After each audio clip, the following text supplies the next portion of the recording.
Wait, am I? Oh, okay. It didn't play the video clip. What's up? Hey, Lofa, what's up? What is up, dude?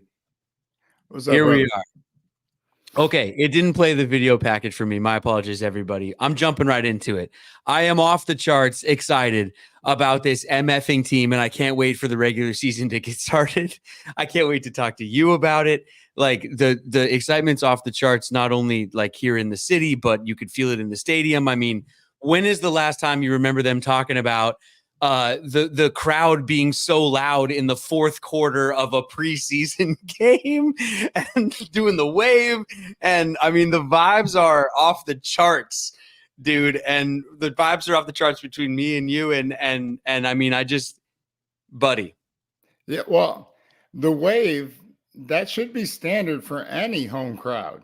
That's all I'm saying. Like that it's I'm a big proponent of the wave. I love that shit. But I don't think I've ever been more excited about a preseason. And not just because it's a new regime and everything. Yeah. It's really what, the product. Oh, you might have pulled your cord out. Yeah, my bad. It's more because of the product they put on the field, right? So yeah, it's a preseason for us too, folks. So we're gonna get better. We're gonna get this right. I have a dear friend of mine who tried stand-up comedy one time and went up on stage at an open mic. So you're basically performing in front of other comedians who don't want to laugh. And as he took the stage, he stepped on his own mic cord and pulled the mic out or the cord out.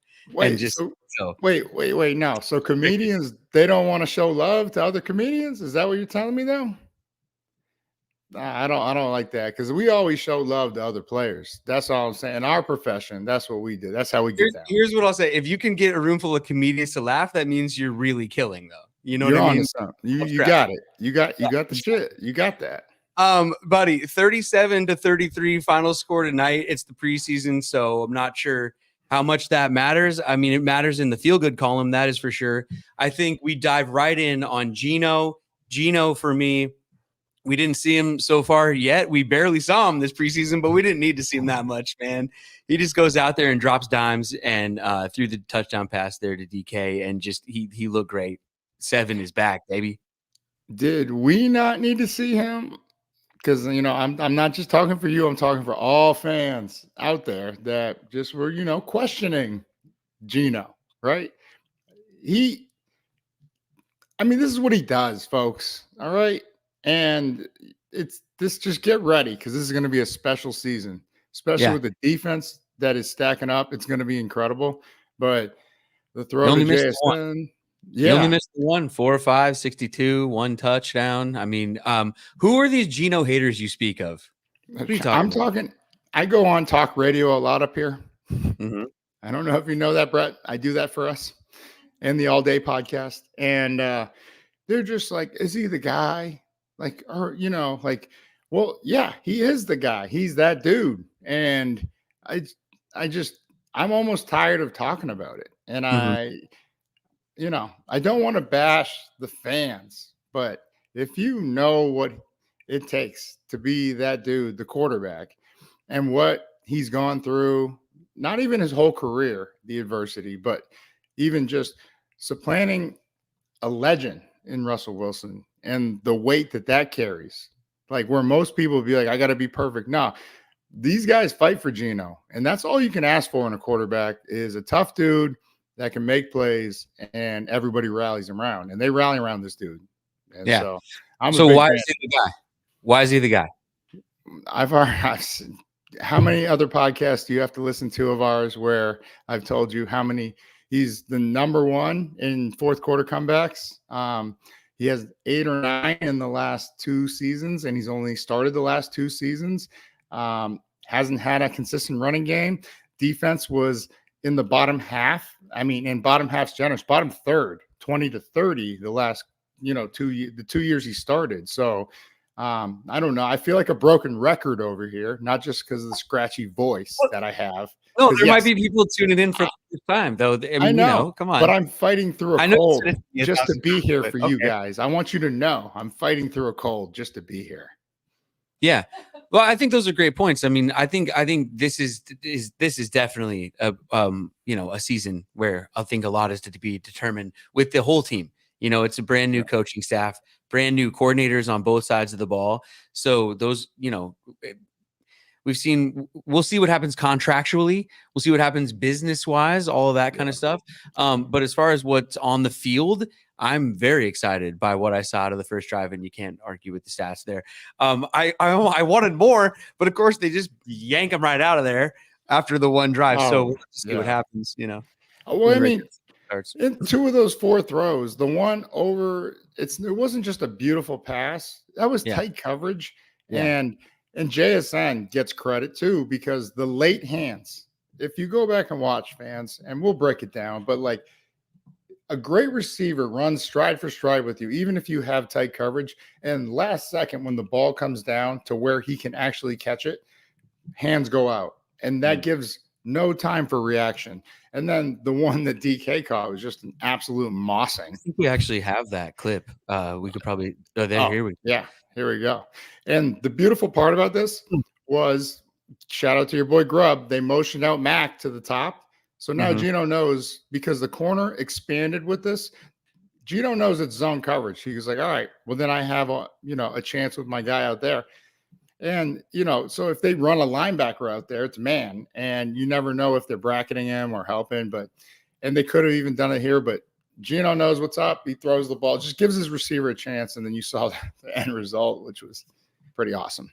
Well, and finally, I was getting to watch the Seahawks coverage because I've had to watch the other 2 preseason games using the other team's coverage because I'm finding it in various ways out there. But this time I finally got to watch the Seahawks coverage, and they interviewed Geno on the sideline, and he is just cool as a cucumber and basically just said, this is the offense that you can expect to see. I think he said, I tried to write it down quickly, but he said, we were excited to show you guys what we've been working on. And I mean, if that's what they've been working on, sign me up. And then the rest of the game too, just speaking offensively, the run to set up the pass, and the running game looks good. And so all I'm doing is watching the rest of the game, envisioning, Geno and the first team out there running the rest of that offense that we saw. So, oh my God. And it was, 37, right? Is it 37? Like that's a lot of points. You can win a lot of games with points like that. So it's exciting. I can't wait to see it. Looking forward to, what they have in store, because we got weapons all over the field. And, the line looks good. So just a lot to be desired in terms of expectations. Hey guys, look, we're obviously starting with Geno. It was a big storyline, but what do you guys want us to talk about, and what kind of questions do you have for us here tonight on the All Day Podcast? Make sure you're filling up the chat there. Macintosh just jumps right off of the screen. We've been talking about him for 3 weeks in a row. The Chargers game, he looked fast and quick, and we talked about him that night.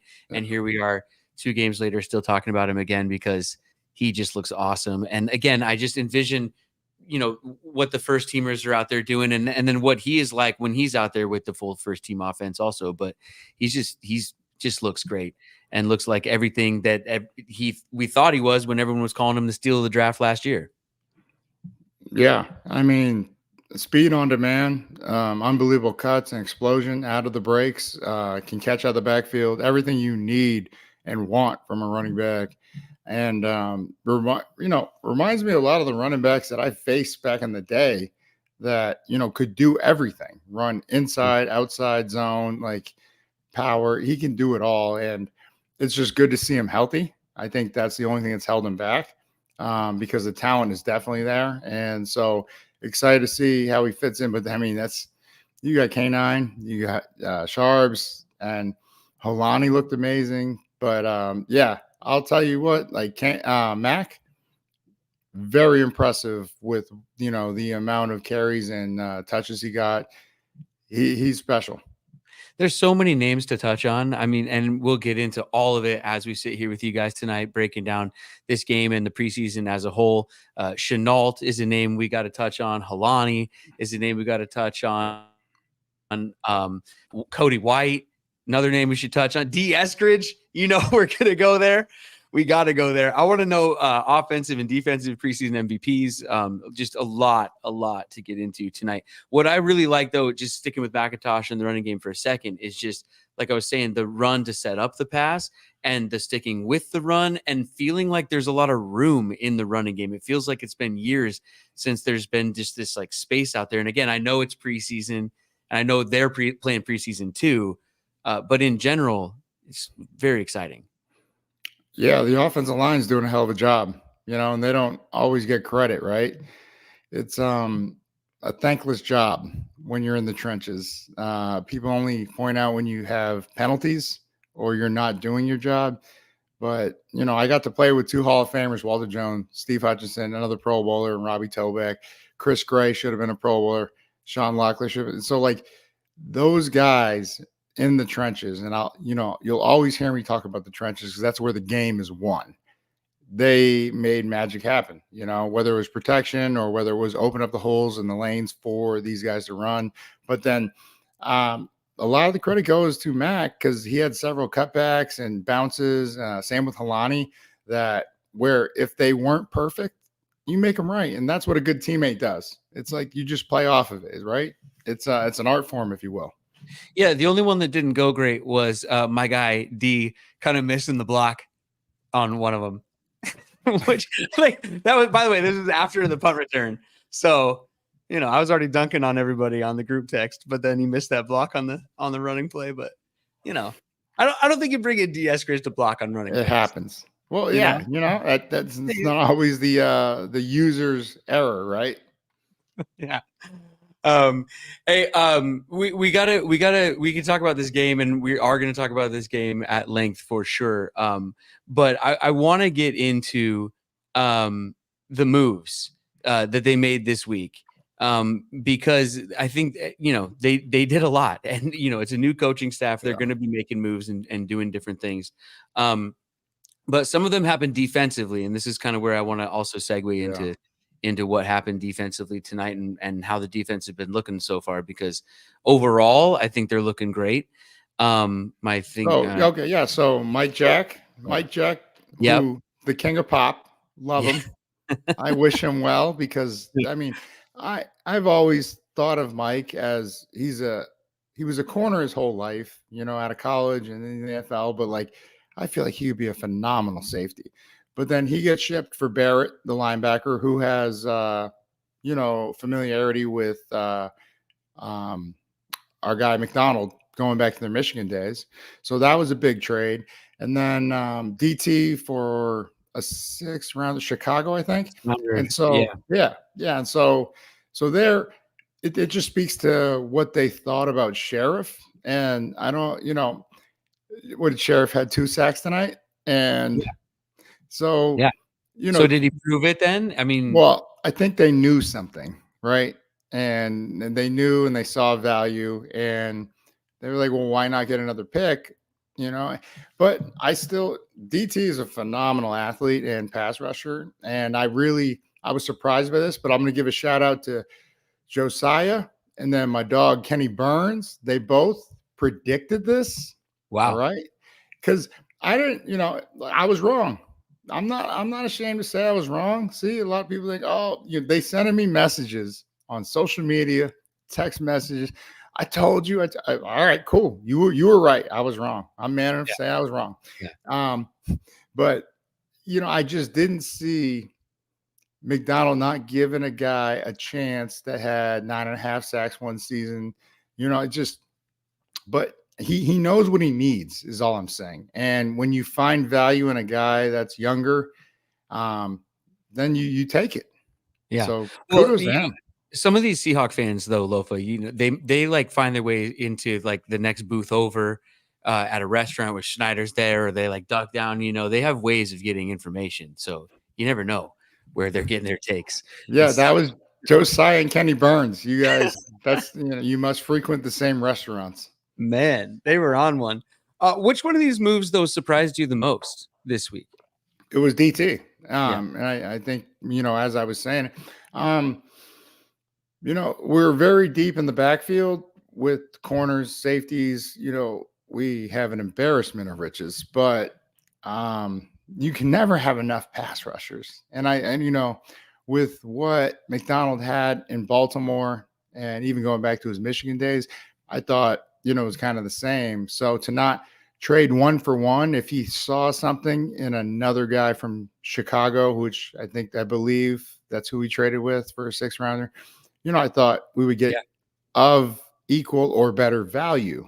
But I'm about to question a guy who's been kicking ass and taking names, man. I'm thoroughly impressed with what he's been doing lately. So 9.5 sacks 2 seasons ago. He didn't have the season that we all hoped he would have had, obviously, last year. And then he ends up going to Chicago for the pick. Okay, there. I need to pause. What did he have last year? How many sacks? We'd have to look that up. I don't have. Okay. We don't have. We need McNeil on this shit. Let's okay, get it. But either way, in that 9.5 sacks, because I believe that was that was 2023. I was helping consulting then. I think he only played 40% of snaps. Do you know how astronomical those numbers are? Like, it's a good ratio. Yeah, insane. So, a lot of homies would take those numbers. Okay, you know what I mean? Of course, yeah. And we're talking about just potential, right? Law of averages. Okay, you increase it. Does he get to 19 total? I don't know, but he at least gets to 14.5, 15. So if what did you see last year? I mean, why the decrease in production? I need to know the numbers because I only speak off the facts. All right, I hear you. And then you never know if somebody's going through an injury. Like there were so many times I played and it wasn't documented. It was like, oh, he's healthy. He just sucks. That's what they said about me. Well, maybe a fresh start in Chicago then for him. We could root for him. I don't know. Actually, I'm pumped. I was talking about me. Not. Oh, I said they were saying I've played through injury. I just want the record to state. I said I played through injury, and they're just like, he's just fucking old. He sucks. Oh. I was not talking about DT.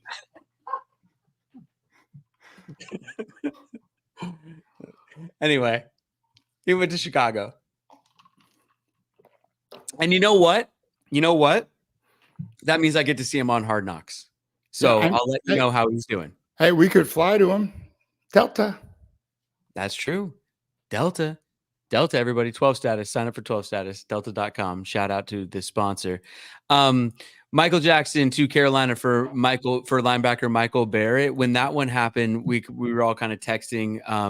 They're really deep in the secondary. Michael Jackson hopefully gets a shot to play even more. We love him as a player, so we're rooting for him. And then depth coming back at linebacker there. Yeah, and I don't even know if we saw Michael play tonight. He's familiar with the scheme. I'm sure it's the same that.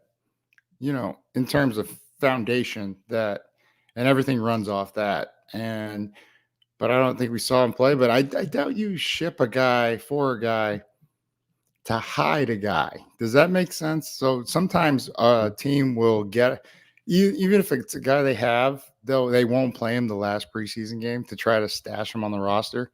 That shit never works. Like that fucking film goes around everywhere, ladies and gentlemen. So if he can play, they can.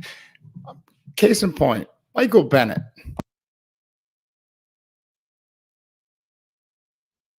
Oh, do we lose? Okay, I did. So, case in point, Michael Bennett, 3rd preseason game, undrafted rookie out of Texas A&M, did a phenomenal job on the broadcast tonight.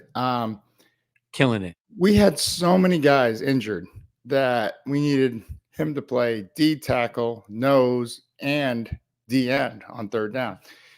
He beat the shit out of some NFL Pro Bowlers and starters.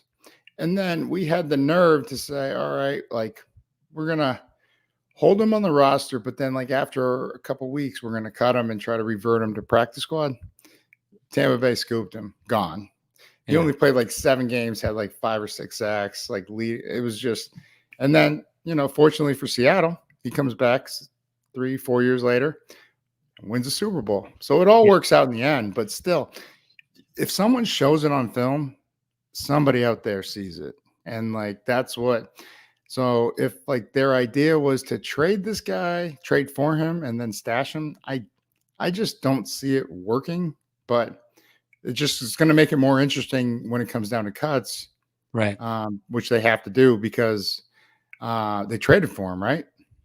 Yeah. There's a poll on the chat there, which you guys hit those polls up all night long. Money Mike putting those up.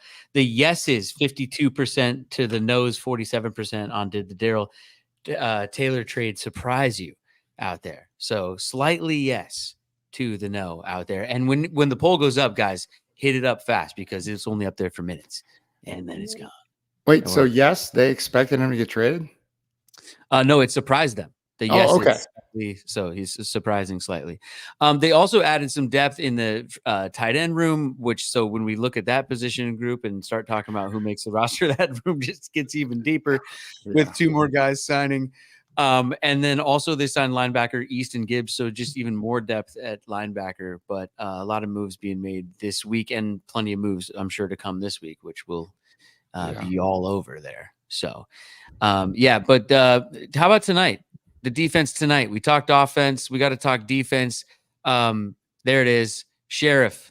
Sheriff is the name of the game, man. That's the whole headline. There's a new sheriff in town. They could, the Seattle Times. They could have fun with this one. Make the shirt. Make the shirt. Let's go, man. But he was all over the place. Mike B, back to Mike B, broadcaster to the Stars, man of the people. I mean, if he was so great as a player, but he might be even better as a broadcaster. I don't know. He's hilarious. He needs his own show. He's TV gold, man. He's America's sweetheart. He needs to be protected at all costs. I love him. He's a national treasure. Yeah. And then, but shout out to Cliff Averill, who his player going into the game, player of the game to watch was Sheriff. So, true. Sheriff made Cliff right. And I don't know if Cliff maybe had some inside information there, being around the practice and everything and in the production meetings. And no judgment here. I'm just saying he was right. Real recognize real is what I would really account it to. But Sheriff, he balled out. Big hit on special teams too. Like you can't, especially if you're young, you better do everything. And this kid clearly does. So excited to see how he matures in this defense and what roles they have for him. But the name that comes up on defense, Dodson. Dude, I'm telling you, I watched him from afar when he played in Buffalo. And then, just in the first, should have been the first drive because it should have been a 3-and-out. That was a bullshit call on Chenna. Like he got thrown into the – they didn't even show a replay, but it looked like he got thrown into the quarterback's knees, right? And you want to talk about another national treasure, Jameis Winston. I love that guy. I love Winston. He's amazing. But his eyes before the snap. In the league, man. But just his eyes before the snap. He looks like Mike Singletary. It's unbelievable. And but so then we regroup. But even on that first drive, when the one that Spoon broke up, Dodson was right in the alley to get an interception. And then the one plays in a row, he almost had it. And then the very next play, exactly. He head whip. It was an over route, play action over route, came back, and it's a tough. Those low ones are tough to catch, especially on the run. But just to put yourself in that position, he's going to have a lot of opportunities. And all I saw from the defense in general, like the first and second string, was a clear understanding of what McDonald wants, like where your zones are and where your opportunities come. There was nowhere to throw the ball. It looked like when we were playing Baltimore last year. That's what it looked like, to be brutally honest. And you go back and watch that film, it was ugly. Like they had us dead to rights. And we haven't even tapped into his blitz package and everything he wants to get to. So I'm excited. Like could not be more excited. I'm getting excited listening to you talking about it because I'm sitting here daydreaming because, preseason, they always talk about it. I mean, you could fill up your preseason bingo card with the way commentators talk about preseason, but, they always say, well, they don't even game plan for it or whatever. So, I mean, if they start game planning, Yeah. but what has me excited as a fan is just the energy level that they're bringing, the intensity level that they're bringing, the tackling. It feels like in years past, the first guy there, it was sort of hit or miss whether it was going to happen or not. And now it just feels like that first guy's bringing them down like in, days past. And so it just feels really good. Just sticky defense. Amen, brother. Amen. And Sheriff, though, you kind of got off him fast, but I'm going to stay on him because, man, he was bringing down the quarterback. And it felt to me like, and because it's preseason. Preseason is preseason, right? But this felt to me like the kind of game that a guy has in preseason where he's just like planting his flag on whatever team he's going to end up making. If it's not this one, but it should be this one based on the way he played tonight. He was on fire out there. That's what you want to see in preseason, isn't it? The way he played tonight is what preseason is all about. Yeah. Unheralded guys that just make a name for themselves. And he did that tonight. You're absolutely right in that regard. He planted that 12 flag as hard as he could. We have video of his sack. Pull up the video. You got video of this. There we go. Oh, look at him. Look at him. Oh my God. Look at those little legs go. I can't even tell if he was first on the team. I'm going to look at, hey, I want you guys to look back there.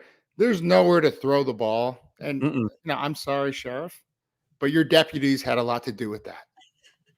Oh, you're taking a little bit of the shine away from me? I'm not a little. I'm just saying, hey, got the sack. It goes down as your stat, not ours, but it's a team game. Coverage and rush go together. That's all I'm saying. All right. You took it out of context. You took it however way you wanted to. Well, if it goes off the receiver's hands and gets intercepted, it still goes down as an interception on the quarterback. But yeah, you should have caught it. That's what I'm saying. That's apples to oranges, brother. It is.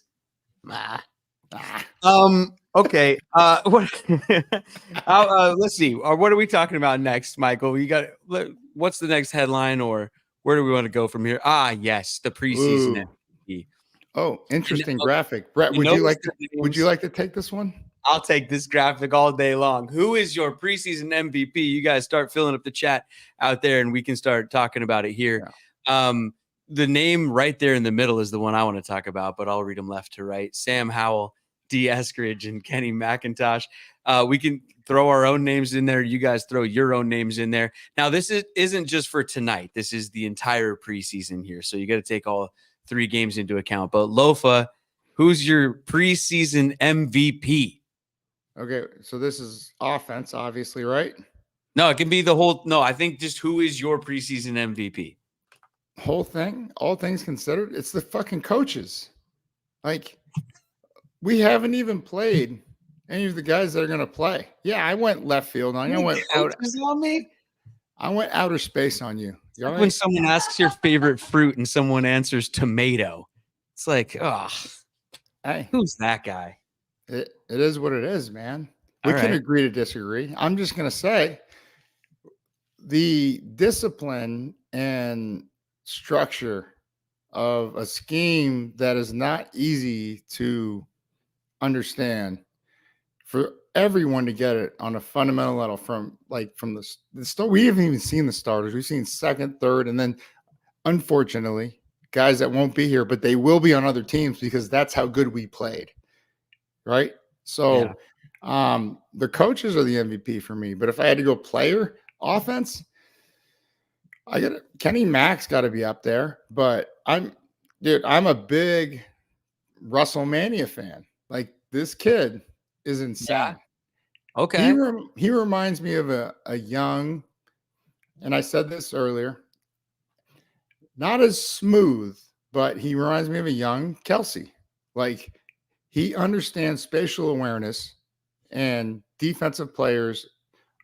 like in zone. When he runs out to a route and turns around, when he turns his back to them, he knows where they are. And Tyler Lockett's one of the best I've ever seen at this. And he'll catch it and he'll give a jab step with his back to him and then turn upfield this way. And the guy will go just, cruising by on the right side. So, just instinctually, like, I think this is a guy that's very special. So I hope he is But did he return a punt for a touchdown? If you put him back there, he probably would have 5 returns for a touchdown. He would have ran through everybody. You know who returned a punt for a touchdown in this game? Are you watching? Are you watching? Oh, buddy. I've never been off the couch like I was when he broke free, man. I was out of my mind. I mean, you might not win defense or offensive MVP or team MVP for the whole preseason, but for this game, my offensive MVP is number 1, baby. Eskridge. Sweet vindication in preseason game number 3 for your boy. And the team was clearly excited. You had to feel good for Eskridge, no matter who you are and no matter where you were tonight, especially. I mean, that guy, he's been battling for years.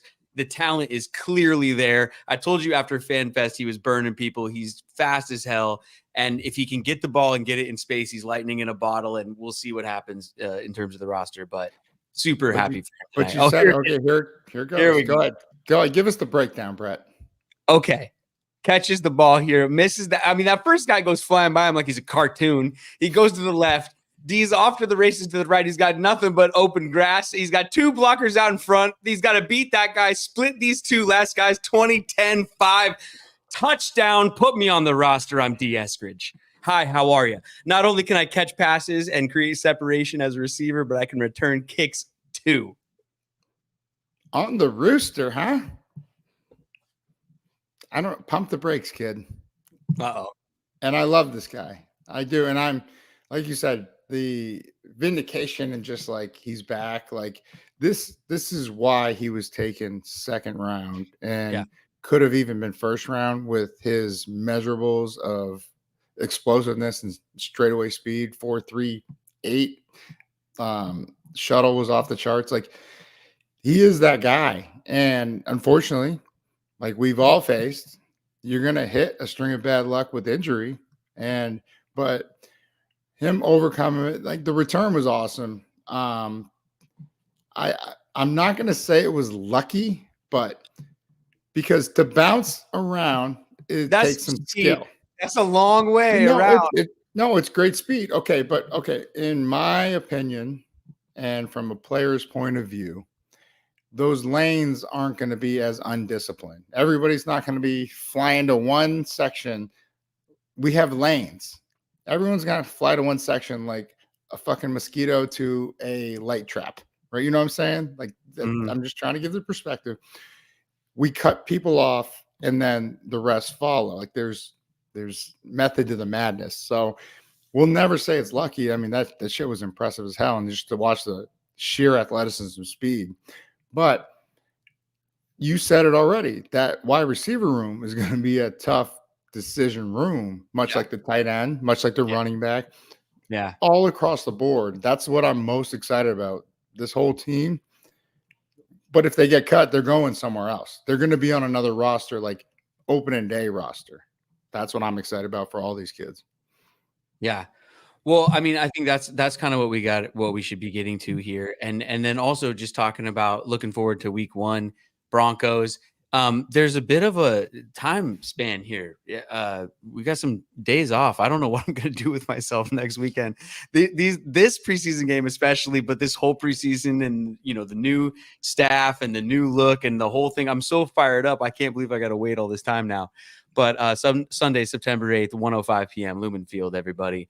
I'm going to be there. You're going to be there, right? Isn't it usually Legends weekend, week 1? Home game? Yep. There you go. So yeah, we'll be out there. I'm sure you guys will be out there, and I'm going to stop by a few tailgates on my way in, by the way. So be on the lookout, everybody. But what do you see here, though? I mean, what's your early sort of view on this game? Bo Nix been sort of tearing up the preseason for the Broncos there. Northwest connection with Oregon. But either way, I mean, How do you see this one? Didn't we have Broncos week 1 like 2 seasons ago? We did. We rode. Came out of there with a W. So hopefully Yeah. we can do that again. But what do you think about week 1? Well, I mean, the Pacific Northwest, Seattle has not been kind, in particular to Bo Nix. So I feel very good. But a rookie quarterback, yes, I would love that for a Mike McDonald defense. Like, we haven't shown anything. And yeah, okay, you can go back to like Baltimore. You think he's going to run the same exact thing? No, he's going to have variations off of it. And so for a rookie quarterback, hey, welcome to the NFL. That's like really is what's going to happen. And anytime you get a rookie, like even like a star tailback or whatever, you just go as hard as you can just to let them know, especially, well, this isn't divisional, but when we were players, is like, hey, we have a divisional opponent that is a rookie. You have to impose your will and instill fear. Like, I mean, that's all you're really trying to do as a defense anyways. But, especially for a rookie quarterback, like let them remember like what we're about. So, yeah, I can't wait. Yeah, I'm excited for this one. It's going to be a lot of fun, and it's going to be loud. It's going to be loud. And if the false starts, I mean, start the false start counter now. Oh yeah, starts in that game. What's the over under false starts that the 12s create during that game? With the rookie quarterback, I mean, but here's the thing though. Now that I think about it, it's Sean Payton, so he's going to go silent count so that they limit. Well, he's a Parcells disciple. Okay, but the order at 1.5. No, but this is okay. This is where my crazy mind goes. I'm like, all right, well, Sean Payton, he's from the Bill Parcells tree. Okay, they were very disciplined, right? They didn't beat themselves much like Holmgren, kind of like McDonald. So I don't think it'll be that crazy. He'll have a system in place to make sure it's easier for his quarterback, especially a rookie quarterback. Even though what's Bo Nix, like 25? I think he's our age, man. Like, was he in college? Was he a doctor? Was he in college like 7-8 years? Yeah, doctorate in football at this point.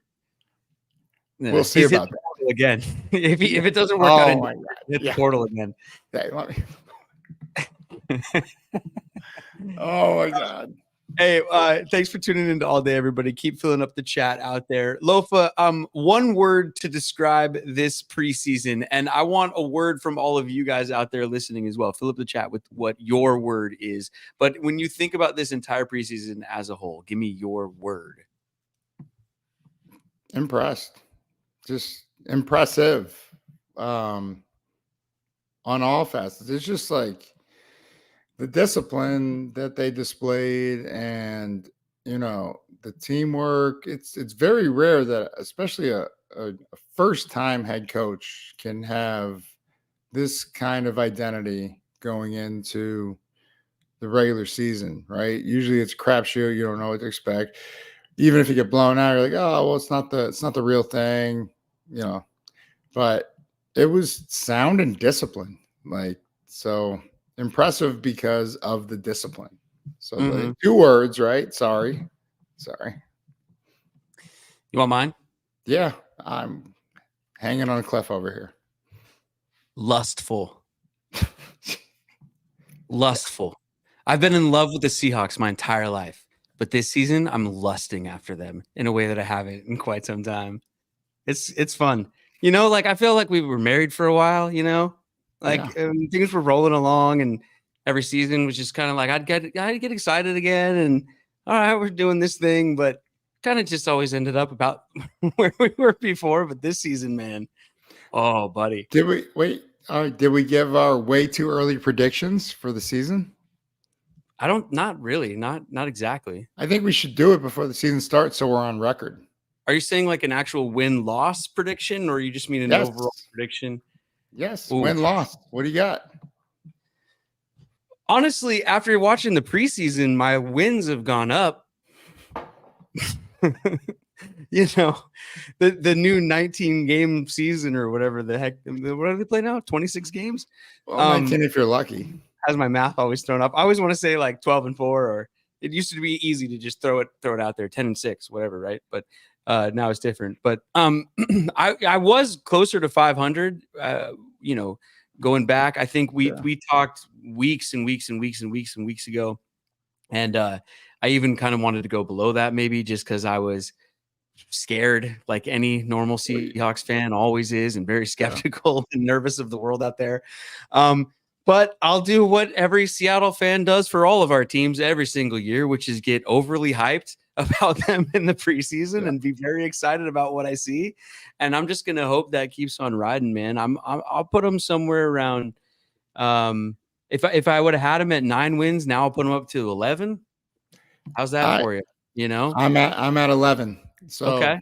So you remember 2 years ago, I accurately, when everybody was like, "Oh, the sky's falling, we don't know what we're doing," as soon as Russ left, I said we're going to go 9-8 and we're going to make the playoffs. And we went 9-8 and we made the playoffs.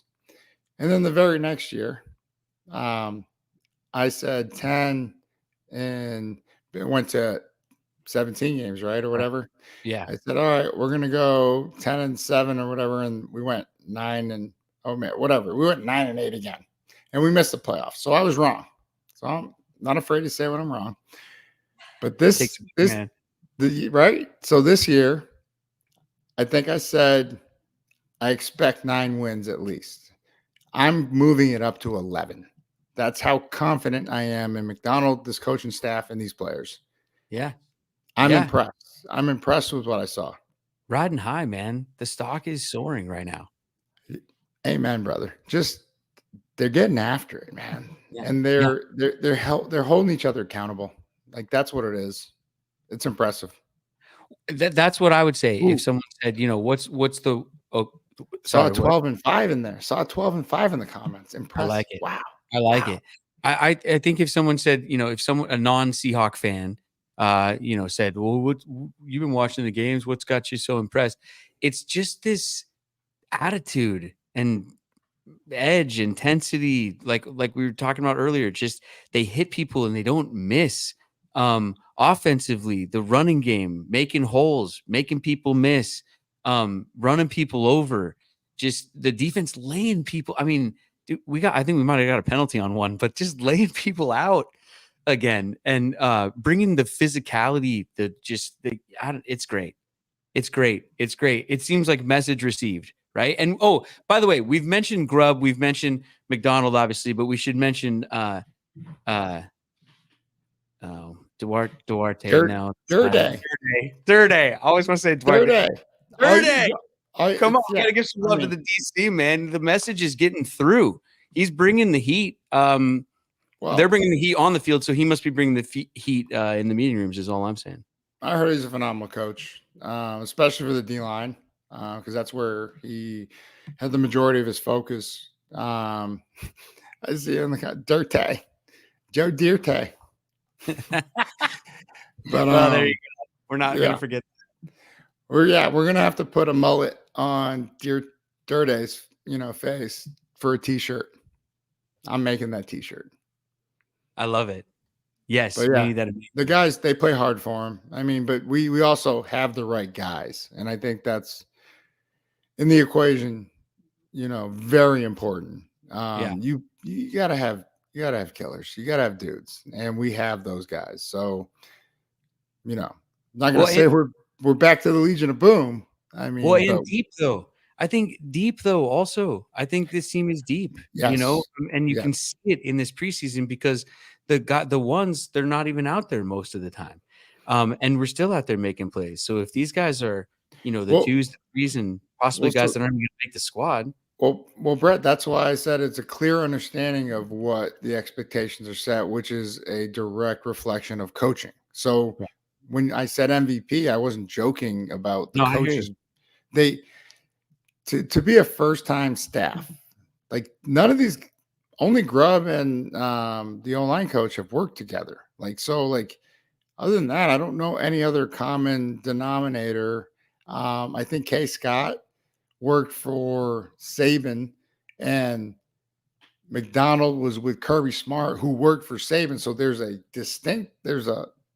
a couple, lengths of connection, but I mean, yeah, maybe structurally they're the same in principle and philosophy, but it's still not the same. You know what I'm saying? So it's just very impressive the way they pulled it together so quickly.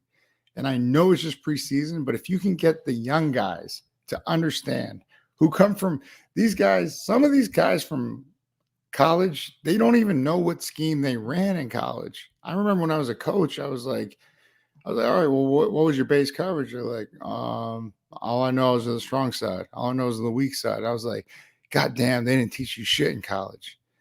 Like you were just one of the best athletes, and that's why they got you, and that's why you're here now. But my job now is to make sure you understand what we expect of you every down in and down out. Like I felt bad for a lot of these kids, man, because I mean they were way more talented than me, but I was blessed. Was that different? So that was different than when you were coming out then? Why Yeah, that changed? Or was it because just the school they were coming from? I mean, look, and I don't want to harp on younger generations, right? Because it was the same as, even like the older generation, old heads was looking at me and my generation, like, oh, these guys soft, right? Like it's the same thing, but the coaching does not, they find holes or, gimmicks and they, try to adapt. And they're just like, oh, we're going to do that because it was successful for them. Well, I was like, well, if you don't understand that scheme, you're not going to be successful. You might win a couple games, but you'll never, if you don't understand what they're doing, like you said, getting people into space with speed, which is kind of like Shanahan and McDaniel, that whole tree, McVay, like they know how to innovate and make it work. A lot of others are copycats, but they don't understand the philosophy or thesis of what they're trying to do. So you get lost in trying to be something you're not. And I'm not trying to get philosophical on you. Just saying, well, yeah, but that's really what it comes down to is it's a fad. Well, no, it's not a fad for the guys that know what it is. It's a fad for everybody that's trying to copy it.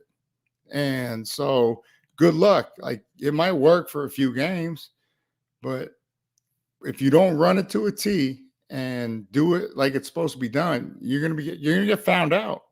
Yeah. You can the old fake it till you make it. No, you're gonna get found out. Well, I think that's what I'm trying to hit on, and I think what a lot of Seahawks fans are seeing out there. I'm getting hit up from a lot of buddies. Like, this does not seem fake or surface level or just something that players are trying because they're just trying to get a job or whatever. I mean, this feels foundational. It feels fundamental. It feels baked in, and it can go one of two ways. I mean, dude, you went through coaching changes. It can go well. It can not go well. I mean, this has only been a few weeks and everybody's really riding high, but just it feels like it's going very well because it feels like there's something deeper there. Brett, I'll tell you this much. Yeah, like you said, deeper there. There's a foundation. There's something tangible to take a hold of and learn from.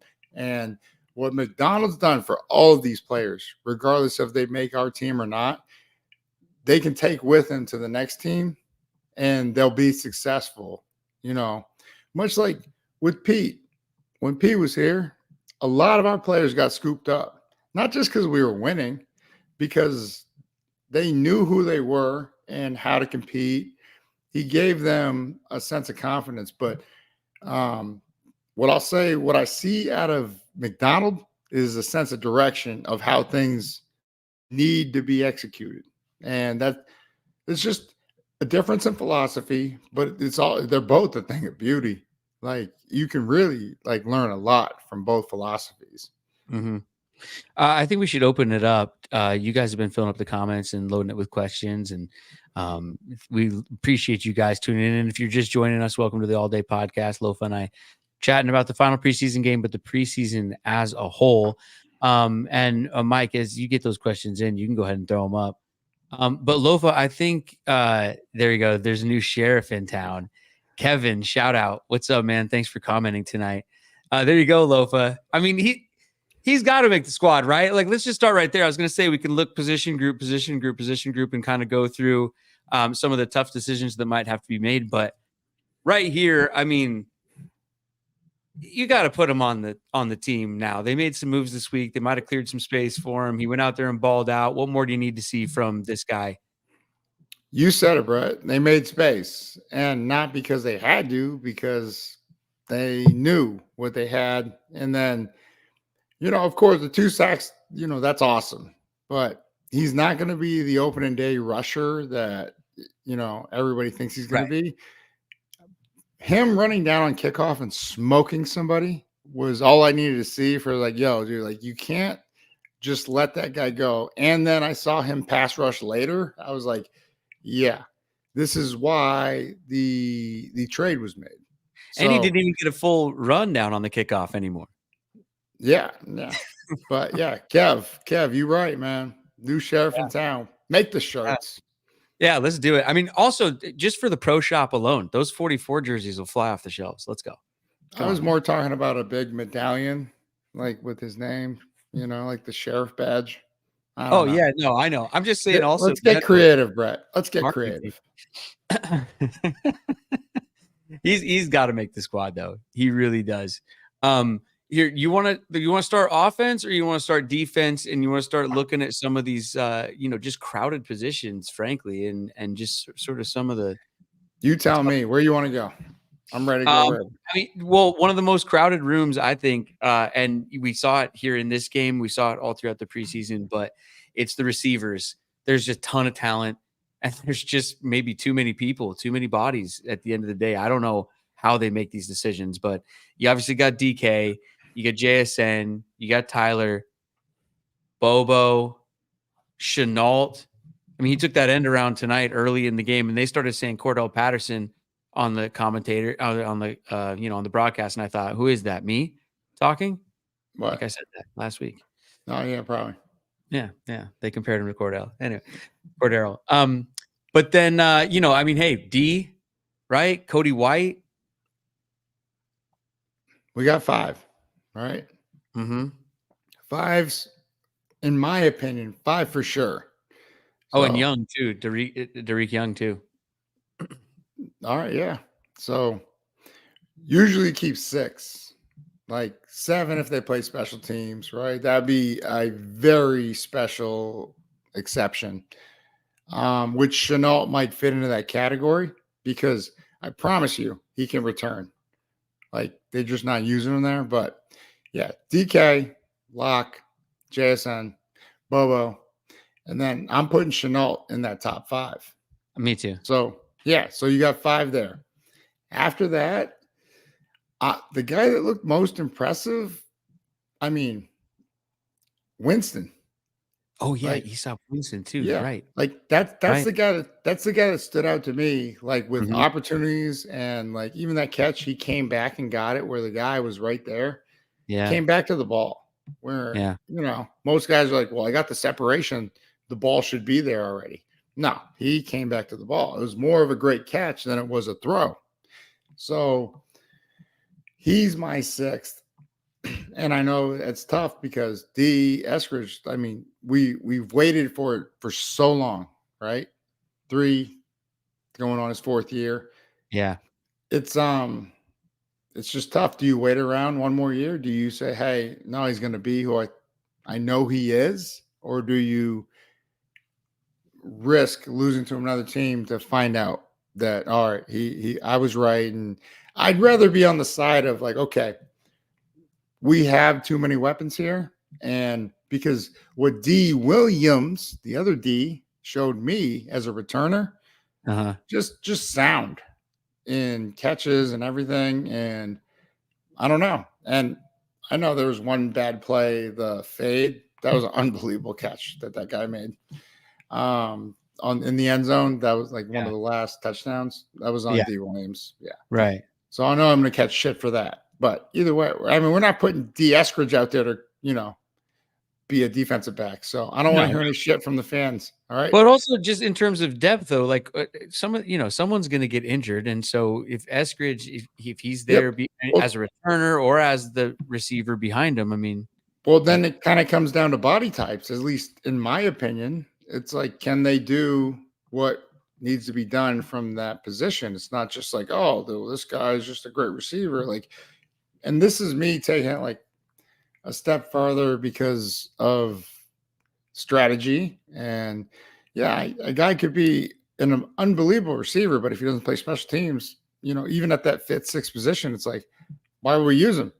Like, would he ever be actually helpful to us? So I don't know. I go way too far into the, I don't know what is Spider-Verse like of scenarios, but I always think about what's going to help the team. Like what is ultimately going to help the team. And we haven't had the Eskridge enough to say that he's definitely going to help the team. I don't know. That's how I think about it. Somebody asked for the JSN clip in the chat. I think we have it. We can put that up there. We were talking about it earlier. Yeah. Roll that beautiful bean footage, Michael. Oh, here it is. I will get back to Sheriff, though, Kevin, too, because I'm not done with that. But we started talking. And would you just look at that? There's the throw right there. Just look at it. Gorgeous. Thing of beauty. Dropping dimes. Oh, yeah. Late hands.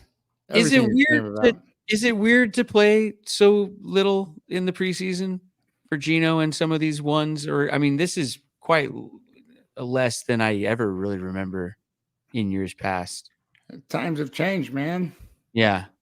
We want them healthy. Like, we know what they can do. You think they're going to be afraid of a crowd? No. Yeah. No. So it's not weird to me. I don't know. Peyton Manning played like 2 whole preseason games back in the day. Oh, fucking wait. In like 1992 when he got drafted? I remember that you used to make the starters play at least a half of one of these games. In the third game, when we had 4 games, in the third game, you played a half and then the first series of the second half. Yeah. So I'm glad. Every coach was off different philosophy, though. Like LaDainian Tomlinson never touched the field in preseason. That was smart. And guess what?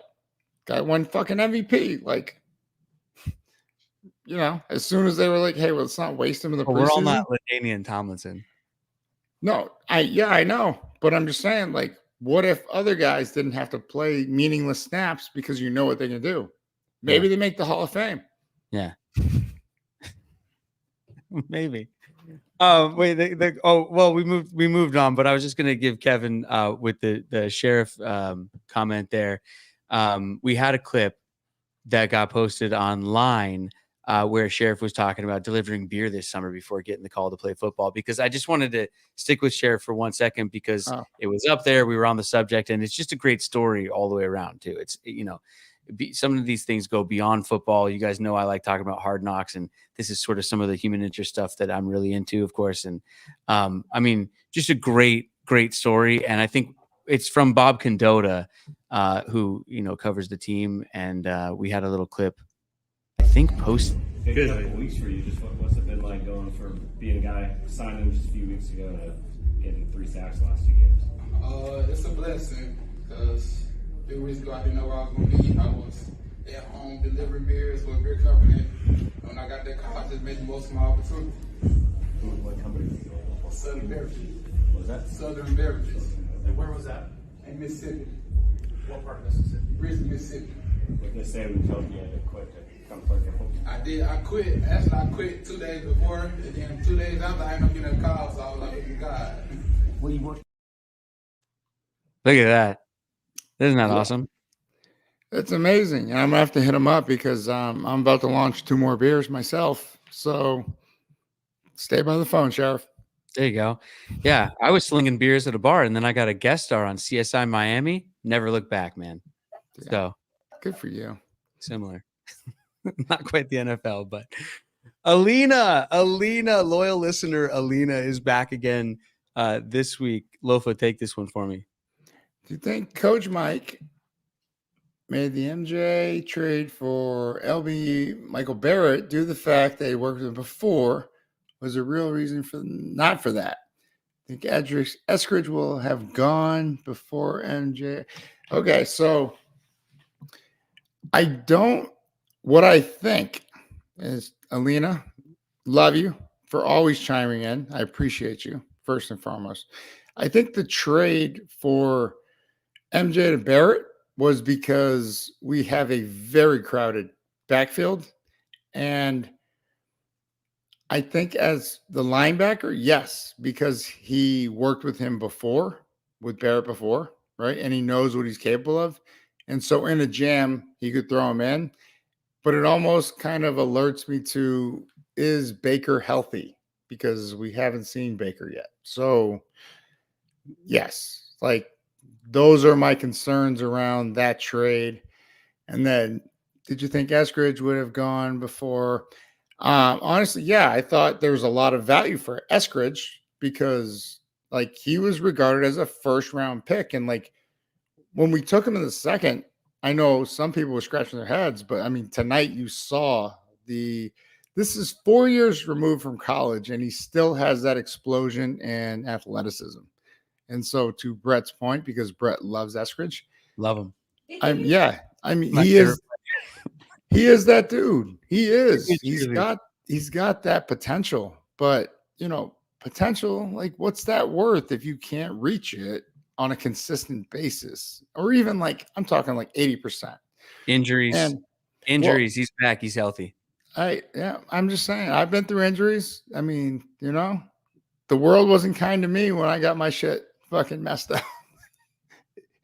It is what it is, bro. Like you're paid to do a job, do the job. Mm-hmm. So like I'm sorry, like, but kill that shit, Brett. Like this is the industry we're in. This is the line of work that we are in. So but no, like Eskridge, I was surprised that I thought there would be more suitors, especially talent's off the charts, and he looks healthy. And it's a stacked room. More to Alina's probably point is that, and Alina can't even talk right now. She's just texting in. But I think, yes, I was surprised because, it's a stacked room. So he put some tape out there tonight. Yeah, oh, damn right he did. He put the league on notice. Yeah, he did. And I mean, if it's not here, he's going to get a shot somewhere else, and he's fast, and he's going to be making plays. Several shots, man. Yeah, no. Like I wish him the best. I mean, I hope he's still here, but it's just it's a tough roster to crack, man. Yeah. Where should we go from here position wise? What's another stacked position that you've been watching as you've been watching these games? Well, running backs, tight ends. Let's stay on the offensive side. Like, shit. Let's start with the running backs. Like, right. K9, Sharps, they ain't going anywhere. No. And then Mac, he looks. It's almost like another D Eskridge situation where, like, and Mac, less heralded because he was a 7th rounder, so less pressure, right? But there was a lot of players passed up in that 7th round that the Hawks took heat for. But, John looking like a genius right now. Like, he can do it all, Mac. And so, and then, but then you got Halani. That's the crazy thing. You got Halani right behind him. Quick, finishing the run. If we cut Halani, if we try to stash him, he's gone. I promise you. He showed so much. Like, he gone. Mm-hmm. That's just that's how it is, though. That's how it is. But that's another one of these cases in which you can't keep everybody, can you? In these situations, yes, you can, and then but you're going to have to make concessions elsewhere. So you can keep all these running backs, like 5, which is unheard of, and you could keep. You can't go past 6 on the receiver front. You can't. It's not worth it. But you can not keep one of the other defensive positions. Mm-hmm. So you got to figure out like what you're willing to part with. But I mean, like, shit, I'd play Halani at linebacker if I had to. He's talented. Yeah. Linebackers look good. But then we trade for Barrett, like, and Patty O'Connell, like, he balled out at the end. Radigan looked great. Like so many. This is an embarrassment of riches, and I think it's even more so because of how well they're coached. Yeah, and how well they've played in these games. I think, in years past, it's That's what it almost is. it's not like it's ever easy to look at rosters and make these decisions, but I think some of these things might have fallen into place a little bit easier as you look at them. But I, this year and the way they've been playing, I mean, the guys out there who you might have thought would have been guys who might not make the squad through their play. I can make these decisions as a fan. I really thought we would have got more for DT though. You know what I'm saying? I thought we would have got more, like in terms of a trade, and and then especially it's just you trade. And I just hope Chen is okay, right? Because like, man, when we lost him a year ago, like that was like one of our toughness factors. So that would be a crucial, blow to the team. But so yeah, you're gonna have to tweak and figure it out. But like we stacked all across the board, so we're in a good position regardless. That's all I can say. We're looking through position groups. If you guys got specific questions, player to player, things like that, go ahead and load up the chat, and Michael throw them across the screen. Go ahead, Lofa. Tight end. Yeah. I mean, wait. Well, they just signed 2 more, so. Did really? I didn't even know that. Yeah. Like, all I'm saying, like, we got Fant, stud, right? Then Barner, right? The rookie 4th rounder. He ain't going anywhere, especially with his connection to McDonald. But the guy, Russell Mania, like he might be our best tight end. And I'm not saying overall, but as a receiving threat, and like, dude, no offense, like that dude's ridiculous.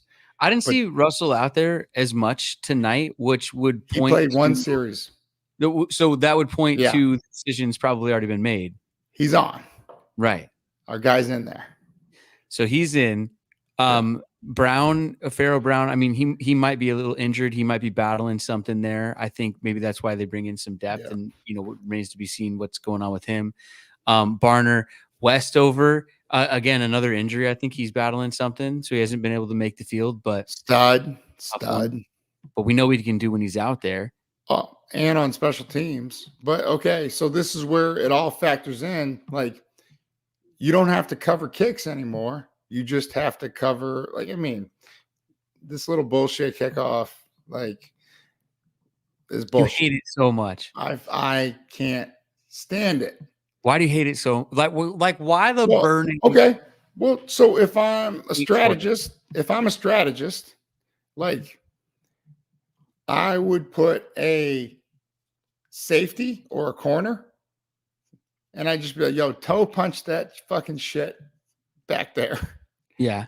I'm gonna make all my like really athletic guys, running backs, wide receivers, well, more so the DBs, safeties, corners. I'm like, yo, if you can kick this shit consistently in that drop zone, we got a better tackler than a kicker.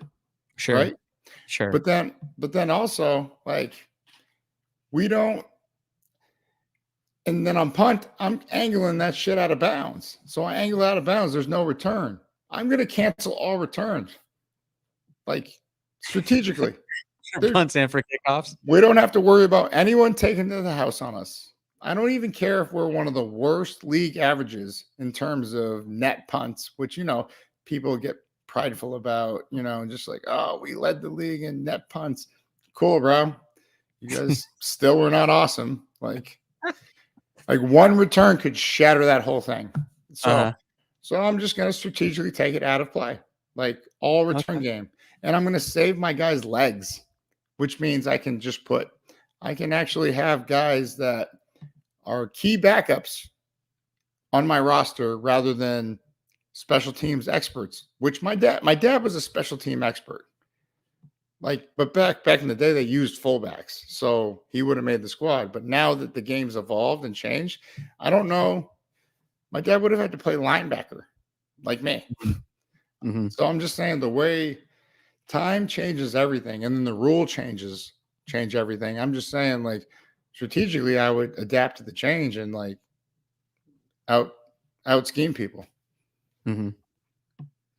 You can use it to your advantage if you choose to.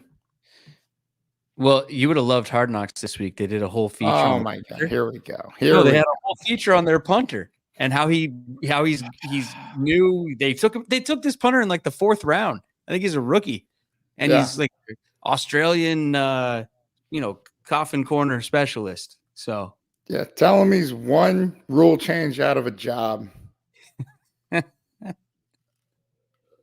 More position groups. I'm not joking. Hey, quarterback. I think it seems like Sammy Howell's got the backup job wrapped up. He had a hell of a preseason. And I think, all joking aside, if you were talking offensive MVP, I think you got to go with Howell. He like 99.5 QBR, or I've got all the actually stats here. Let's see. Let's see here. 33 for 50. 328, 2 touchdowns, 97.75 passer rating, and he took 5 sacks in 3 games. Okay. Good. It's not bad. I don't want to be a hater. I don't think Walker got a legitimate chance to actually show what he could do. But I just remember Walker taking us to the distance, with 1 week notice of preparation. So last year when he was playing for the Browns. Yeah. I mean, let's get serious. Howell took us the distance too.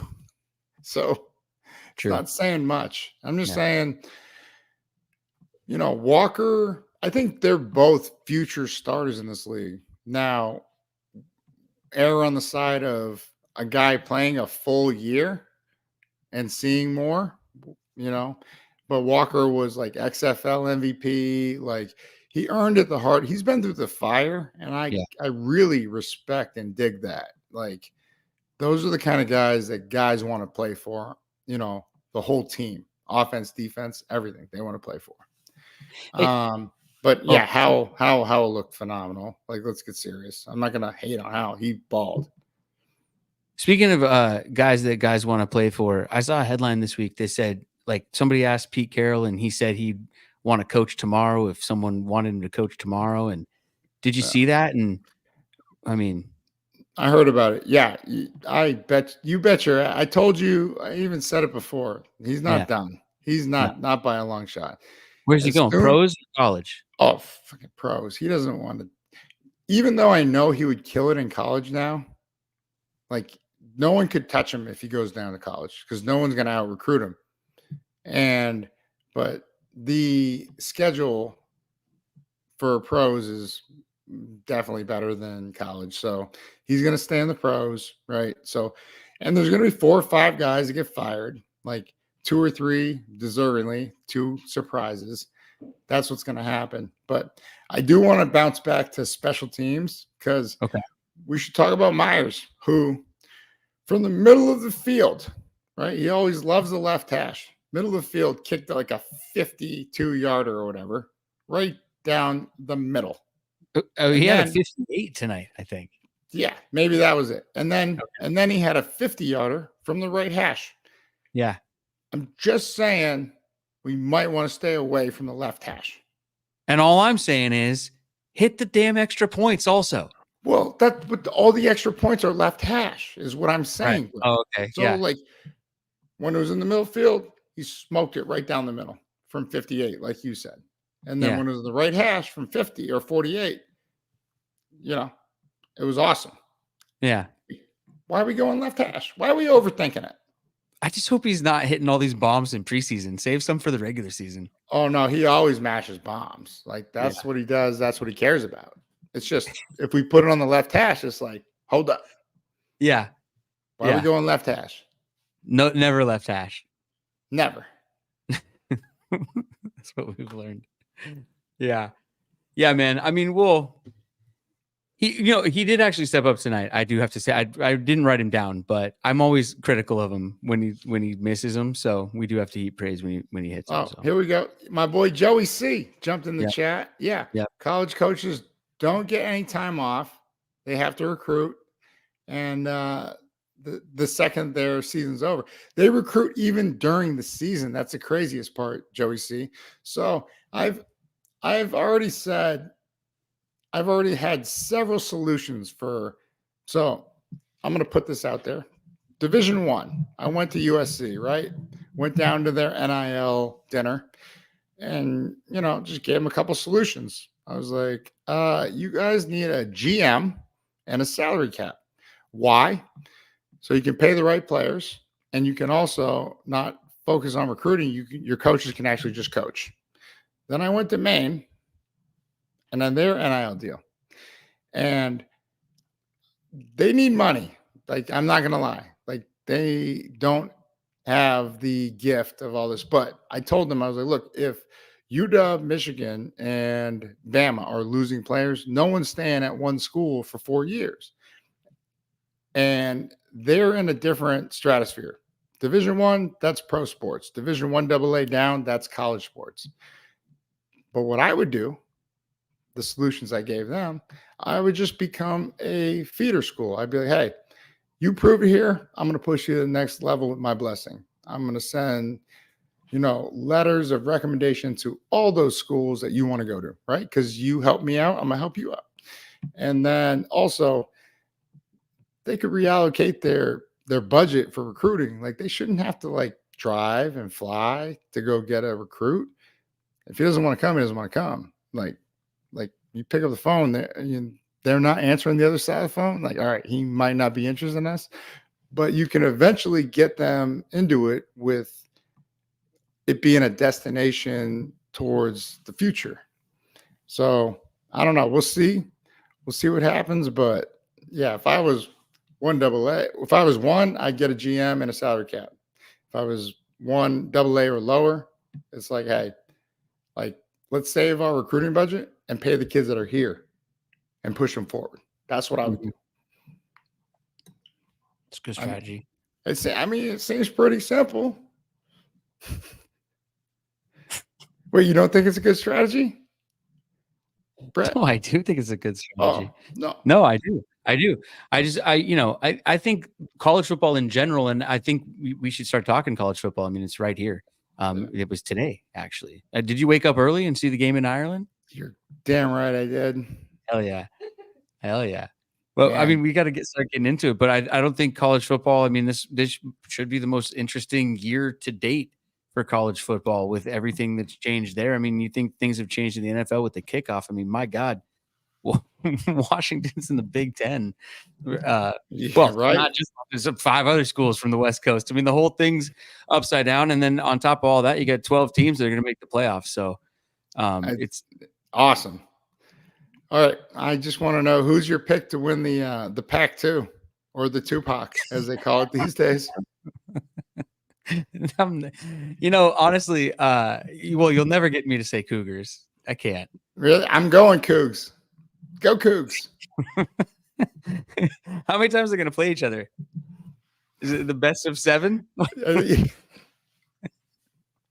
Yeah. It's a home and away for 10 straight games. Oh no. Oh my God. Those poor guys.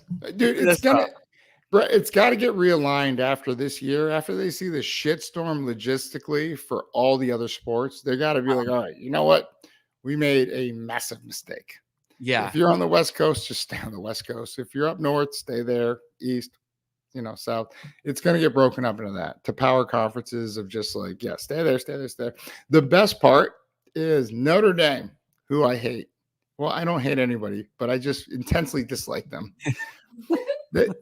They could be number 1 from wire to wire. And then they're going to get the 5th seed because they're independent, because they've just been, keeping everything to themselves. Well, keep the number 5 seed to yourselves as well. Do you like the 12th, though? It seems like too many to me. No, it's perfect. Well, there's 117. I think 12 is pretty good. I don't know. I think 8 would have been fine. Well, okay, no, 8. Because even at 8, you still have some 1-loss teams, like 8, 9, 10. You still have 1-loss teams, even if they're smaller schools. Yeah. At 12, like if you're 13, usually have 2 or 3 losses, even if they're quality losses, which I've never understood. Like fucking see you next year, bro. Like what do you lost 3 times. Get out of here.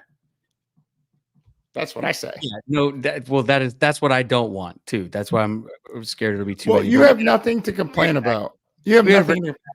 If you have nothing to complain about if you lost 2 or 3 games, it's like, all right, Right. bro, like come on. Like once, that's an anomaly. Twice, I mean, that's more than a coincidence. Like you're not that good. Back to the comments. Back to the comments questions. Otherwise, we'll be here for way too long tonight. What's next? You're not the guy, pal. Here we go.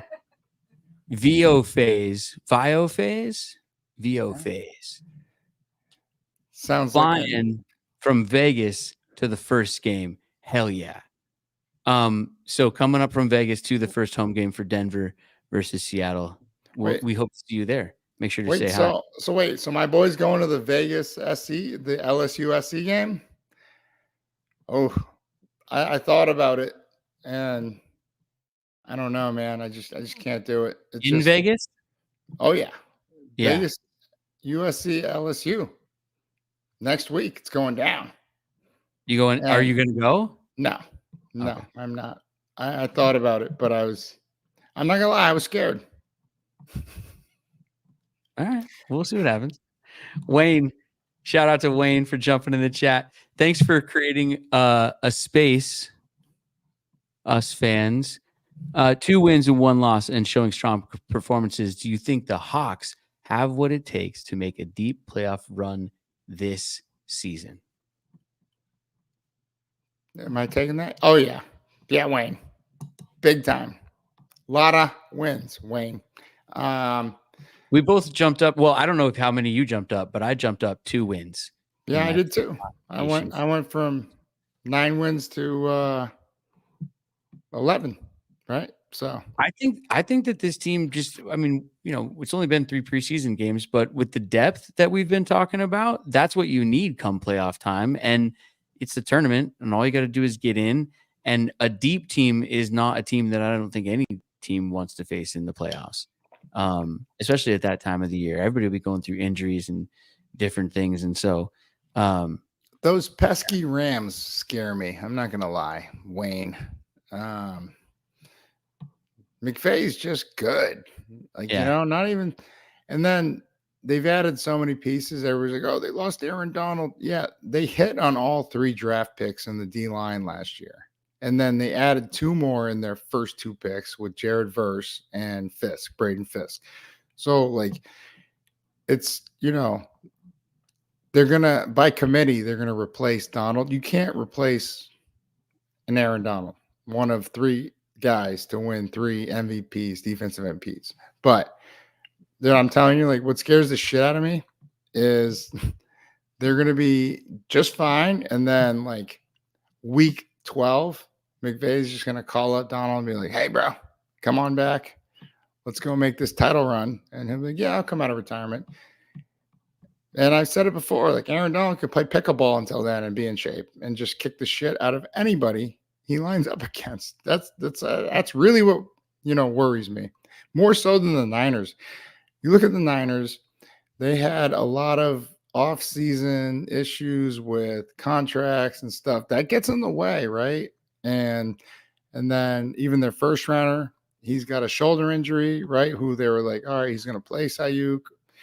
McCaffrey hasn't even seen off-season because he's been hurt with his calf.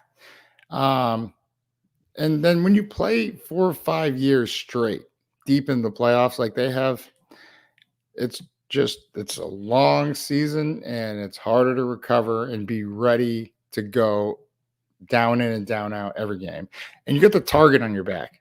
Even if you lose the Super Bowl, everybody's like, oh, we're gunning for we got to beat them just to get to where they got, So I'm more worried about the Rams. But do you still have the Niners winning the division? No, I've never had the Niners win a division. Who do you got win the division? Are you shitting me? Was that a serious question? Who do you got? It's us or the Rams. How? Have you We not get- been here the last month? You got to pick one. You can't just keep saying two teams. Oh, look, way to spin it. Nah, I told last fucking 2 months we've been talking on this podcast. I said it's us or the Rams. All right, it's gonna be the Niners. It's gonna disappoint all of us. Yeah, right. Zono won it before the Niners. Isaac chiming in here. Shout out to Isaac. Do you think we'll be more successful converting third downs on offense or preventing them on defense? So stoked for this new era. LFG, which stands for Let's Fucking go. Hawks. I want to take this one first. I'm going to jump in here. We will be more successful stopping other teams from converting third downs this season. The defense looks hot every single time they're on the field and they're getting after it. And like the defense to me through this preseason just felt like dogs at the end of a leash, just waiting to be released. They just, man, I cannot wait for the season to open up and this defense to really get after it for all 4 quarters because they are hungry and they're looking to bring it. And so that's what's going to happen. Excellent take, Brett. It's, all things equal, because I don't think they will with what I've seen out of Grubb's offense. I didn't see many third downs on that first drive, just fucking straight touchdown. That's true. So defense might win by default. And I'm excited about that. We should all be excited about that. But yeah, the obvious easy answer is, what we've seen out of the defense consistently is, we're going to get off the field. And only a penalty on that first drive kept us on the field with the starters. And we haven't even seen all the starters the whole preseason. So it's so many reasons to get excited, just like Brett said. But good question, because that's might have to keep that in there as a future poll. Yeah, we should check back in on this as the season goes. I wrote it down. We should leave that as a season poll. Late into the game for this particular game tonight, I think we were 0 for 6 on offense on third down, but we still were scoring all those points. So ended 0 for 7. So didn't do much better after the 0 for 6. 0 for 7 on third down, but still 37 points. Fine. You can take this. You can take this one, Brett. Haley Blue, love seeing Brett on here. Big fan of Awkward. Oh, thanks. Bigger Seahawks fan. Oh, bigger Love T fan. Right on, Haley. Exclamation point, exclamation point. There's no question mark there. So. Wait, can we tell everybody about when we were at Topgolf at our first meeting with producer Michael? And they were younger than me. Young ladies walk up and, I was not assuming they wanted a picture with me, but they were like, hey. They walked up with the camera ready. And I was like, hey, how's it going? They were like, is that Jake? It was Jake, right? Yeah. Is that Jake from Awkward? I go, you're goddamn right it is. And they're like, you think he would take a picture? I go, he would love to take a picture. Nothing and more. So they walked right by me and I went straight to the bar and grabbed a beer for all of us. And how hilarious was that though? Yeah. Good times. I love it. And thank you, Haley, for watching the show back in the day and checking out all day now. So thanks for being here. Alina jumping back into the chat. Since more players are being injured due to extra games being played during the season, should the 53-man roster be increased to 60 to make up for the potential missing players due to injury? I think we actually talked about this 2 weeks ago. I might have even brought this up. More regular season games, less preseason games. They're talking about even going from 17 up to 18 already. They will. They'll be up to 20 at some point. Who knows? But they're just going to keep adding games, Lofa, because they're just printing money. And so why not? But it's a good question here that Alina asked. Do you see an expansion of rosters because of all of the extra play? Great question. And I do not. For the simple fact, you are definitely going to get hurt in this game. And so 7 more bodies are 7 more opportunities for money being spent on their recovery. That's literally how I would look at it as a business owner. It's like they just, because it always blew my mind. I was like, yo, these guys are getting the same game check as if they were playing. Why aren't they playing? Well, they're not playing because if they get hurt, it's a bigger check. So I get it from that simple standpoint. But yeah, they should be. And then strategy comes into play. And that's where I really got excited. I was like, oh, you could put up so many linebackers, so many, it'd be interesting to see how the coaches deal with that. But no, I don't see it happening. I think it's going to stay there because they know what they're doing. They got the strategy mapped out. But are you saying this is one of those things where you don't see it happening, but you'd be in favor of it happening, but you don't see it happening by the powers that be? Oh, I would love for it to happen. Right. Like the opportunity to keep more guys fresh and then just like have a contingency plan. Like, yo, someone went down, this guy's it. And we know what we're doing. And then, but no, game plans change off a simple injury. Like that's how strategic, it is. Great question. Yeah, totally.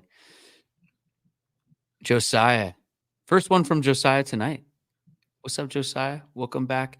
Thanks for being here. Lofa, what's up, Oos? Did I pronounce that right? You did. To your earlier point, fake it till you make it. Clint Hurt was a 3/4 Fangio faker. Just my opinion.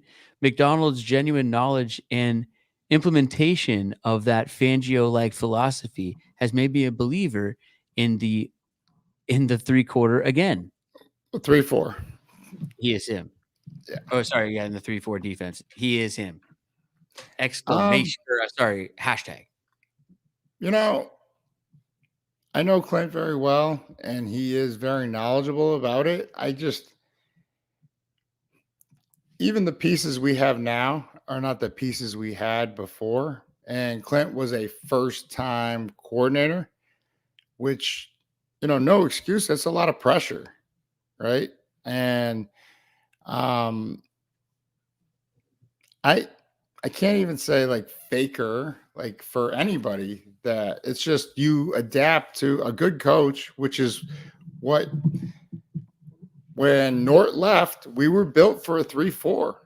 And I believe Hurt did what was best for you. Have to retool the entire roster if you inherit something and then change it completely.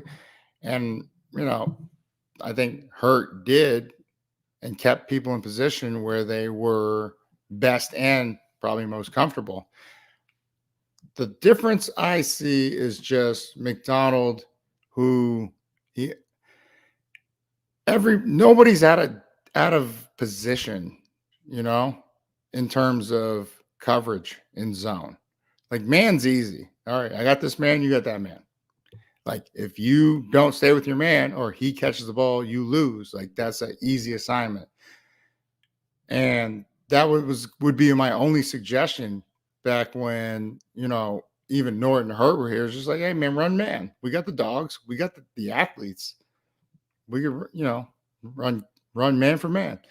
But when you go zone and then you got a DN outside linebacker version, or hybrid that has to either drop hook or it's got to drop, flat. Like there's moving parts of that and like things that you've never done before. All I said is what I saw in these 3 games. Every single player has a clear understanding of their responsibility. But that goes back to the foundational teaching. It's like when McDonald first got here, we're going to put in the foundation. And from that, everything that we do, so the exotic blitz and everything you're about to see when the season comes, it's off of what that foundation is. And, even what all I knew growing up from Pete in college, and then when I got to the league, it got more, crazy and complicated. But before that, it was just 4-3, just over, under. And all that means is a different front in front of you, but the linebackers are in a different position behind you. But it wasn't that complicated. I got this gap on a run this way. I got that gap on a run that way. And what that allowed us to do was play so fast and physical. Is like, if you weren't physical, like, you weren't playing. You know what I'm saying? So erase the noise is all I would do as a coach, even when I was a coach. Erase the noise and find out who this kid really is. Like, is he really about that? Or, is he just here because he's a great athlete? And you'll figure it out real quickly. So I can't really speak to any coach in particular, and I don't even know McDonald, but I just know what I saw, like you, Josiah, on the last 3 games. Well, and my bad, by the way. He's not a 3/4 Fangio faker. He's a 3/4 faker. Yeah. Sorry about the cold read. Oh, it's all good. Comment there, everybody. Josiah back here again. Throw Kobe Bryant in that MVP combo. That's, good take for sure. He's been all over the place. Almost another pick today, a forced fumble that rolled out, airtight coverage, flying around like ET3 every down. He's showing that dog mentality we have been needing these last 2 years. Kobe Bryant's flying around so much that on the broadcast, they thought he was Dodson on that first series. Yeah. Because the 0 looks like the 8 sometimes. But yeah, he's been all over the place, and we've touched on him on these podcasts. I think he deserves a mention here. So good call by Josiah. Well, I mean, yeah, great call. Because even that one, it was the one broken coverage, and which is bound to happen when a guy's never played safety, right? And he went over the top. And I wish we had the clip. It was the finish of the clip that every coach appreciates. He punched the ball out. That's a forced fumble. Even though he doesn't recover it, that goes down as a forced fumble. That's really what's known as the peanut punch, the Peanut Tillman punch. Peanut Tillman, unbelievable player from Chicago Bears, just known for knocking the ball out and forcing fumbles and creating opportunities for the defense to recover it and, flip field position. So I was more impressed. Yeah, blown coverage is going to happen when you've never really played this position long, but the finish is what that dog mentality, and I'll say that Mamba mentality, like fucking just go. He got that. And he's just so versatile. So, I mean, we can line him outside. That could even speak to why they might have moved on from Mike Jack, the king of pop, because they were like, yo, Kobe can go safety, he can go nickel, he can go out on the island. Just an embarrassment of riches we got back there. How about the comparison to ET3? That's a special dude. I don't know, Josiah. I might have to pull some clips up on my dog and make you remember who ET3 is. Like, pound for pound, one of the hardest hitters I ever seen in my life. Mm-hmm. I remember. Gronk's on a podcast saying, I was going to say there's a clip of Gronk talking. There's a clip of Gronk's, and Cam Chancellor, who's 235, is on Gronk's back. So that's Earl, who's 200, maybe 195, going right at them and barely going down, getting up and shoulder shimming. But I mean, that's like 400 pounds he went against, and maybe even more. And it's crazy that, I mean, he was just a brick, and fast as hell. Yeah. Yeah. There's another. Oh, sorry. One more. There's another one. Go ahead. There's Josiah. Whoa. I said. Yeah. Okay. Oh, good. All right. My bad, Josiah. My bad. He's saying flying around like Earl. He's not T3. No, yeah, you're right. He move around like that. Yeah. He's very instinctive. He's very instinctive. So you're right. He does move around like that. Alina here. Have either one of you seen Aussie Rules Football, BTW, Brett, last week? What? Cam tattoos you with his... Oh, no. Okay, there's multiple things going on here. First of all, the first question is, have we seen Aussie Rules Football? So we could get into that. And then she wants to start just busting me up again about me going over the middle and taking a pass and Cam. Let's see. The bet the money goes to charity. When you try to catch the ball, would love to see Cam in the skinny jeans. Okay, so we're going to have to break this comment down because there's two parts. One, have you ever seen Aussie Rules football? He's nodding. Yes. Okay. I think that was to both of us. I have seen it. I used to have an Australian roommate just because when you live in New York or LA as a struggle, you're required to have an Australian roommate at some point. They usually just start by crashing on the couch and they never leave. But he was a good dude and he's a huge Jets fan. Go figure. But he loved Aussie Rules football. So I would watch it with him at all hours of the night because it's on at like, whatever their prime time is over there is like our Christmas here, whatever, however that works out. But the football spins the other way, just like the toilet water. And we're getting a lot of punters from there right now. The guy on the Bears that I was talking about that they featured on Hard Knocks, he's the Australian guy. Of course, we have one in Dixon. So that's where we're getting a lot of those guys. Now, on to the second part of this without further delay. Last week, somebody brought up me going over the middle and taking a hit from Cam Chancellor. And then Lofa said that he'd have to be wearing skinny jeans and a straight jacket. I asked if I could wear full pads and a full uni. And suddenly I started feeling better about this whole thing. And if we put up enough money for charity, I'd give it a go. Whether I catch the ball or not, though, the money's got to get donated either way. Yeah. We raise a fund. You guys figure out where you want to donate it to. I don't know. If it gets to a certain point, we'll do this thing. And I'm telling you, if the ball gets there soon enough and I can get both arms around it, I'm not promising anything. But I'll tell you where the money's going to go. Save Brett's Life Foundation.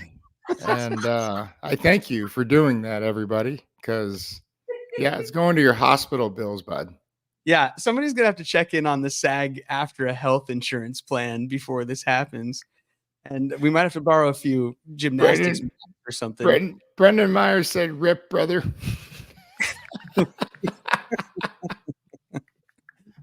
I mean, look, I'm not here saying that there's going to be a moment of glory or anything. You're stuttering. You're stuttering. That's all I'm going to say. You stuttering. All I'm trying to say is I've never said that this was going to go well for me. I've from day one said that this would probably hurt, but I've also from day one said that I'm a good sport and I'll do it. And especially if there's a charitable aspect, I'm going to try to do it. And I would, I'd donate a few dollars to see Cam in skinny jeans also. So let's go. I'll add one more layer. He could do it with his shoes tied across, right? His shoes tied together. He's going to hop. He's going to hop towards you. Okay. Now I like that even more, actually. You still end up in the hospital in any scenario. Yeah. Well, we'll keep following that. Let's keep talking about that as the weeks go on, and we can keep batting that idea around here. And if we ever, come to a real idea on that, I can make it happen. We could do it. Look, man, it's been a fun preseason. I mean, I think I'm really looking forward to this team. That's no secret. I think you are too. I think a lot of the fans are out there. That Hawks Nation is buzzing about this team, and I'm excited to talk about it all season with you around here. I think that the Seahawks in general are a team that people aren't talking about, and they should be. A lot of people don't put nationally so much stock in these preseason games. They're not watching every little play like we are. But if they're watching and seeing what we're seeing, I mean, they should be being talked about more, I think, nationally than they are right now. Yeah. No, I never paid attention to preseason. Like, even for the last 14 years, it is what it is. I catch the highlights, like, the recap. Okay, who showed up? Who was like the unheralded, undrafted free agent that's going to make the team or make somebody else's team. Speaking of which, before we joined all day, shout out to Bo Richter. This dude, and I said it on our old podcast. I was like, you brought up on the first one here too. Yeah, no one's paying attention to him. It's a bad dude. The guy got 3 sacks in 2 games. I don't even know what he did tonight or tomorrow, whenever he plays, but he made somebody's team. And you know why? Because all he does is kick ass. Mm-hmm. That's all he does. He just Mhm. beats people up. So, you know, undrafted. I can't believe he was undrafted. That just blows my mind. Because wait till you see what this kid becomes. And the wildest part is he might even be a better middle linebacker. They got him at D end. Might be a better middle linebacker. Crazy. Well, I'm excited to jump on here, chat with you as soon as they release the roster. They make the cuts. They do whatever they're going to do. We're going to have plenty to talk about, even though there is some off into game number one. But we're going to get into all the things that we're going to do around here: film breakdowns, previews of games, and start pumping out even more content for you guys. We appreciate you guys tuning in. Appreciate you guys watching. Special shout out to our sponsors, Simply Seattle. Go to simplyseattle.com. They got this here hat up there and other fine stuff. Also, epicseats.com. We will be running seat and ticket giveaways throughout the season, courtesy of our friends over at epicseats.com. And if you have seats or you're selling seats or you want to buy seats, go to epicseats.com. And then also Delta Airlines, the best airline in the world. 12 status. You get a mile for every yard that the Seahawks throw for. You should just sign up for that, whether you're planning on flying Delta or not, because you might fly them someday. So you might as well start racking up the miles. Delta.com, everybody. Sign up for the 12 status. What else, Lofa? That's it for me. You got anything else quickly before we get out of here? I got to break it down. I appreciate y'all. Love y'all. Thanks for stopping by. Thanks, All Day Family. All Day Fam. Check us out on social media. It's at All Day Family, all spelled out. And of course, push subscribe and remember to comment and be here every single week. Lofa, break it down. All right, fellas. Preseason's cute and all, but it's on to the real shit. Hell yeah. Real shit on 3. 1, 2, 3. Real shit. Real shit.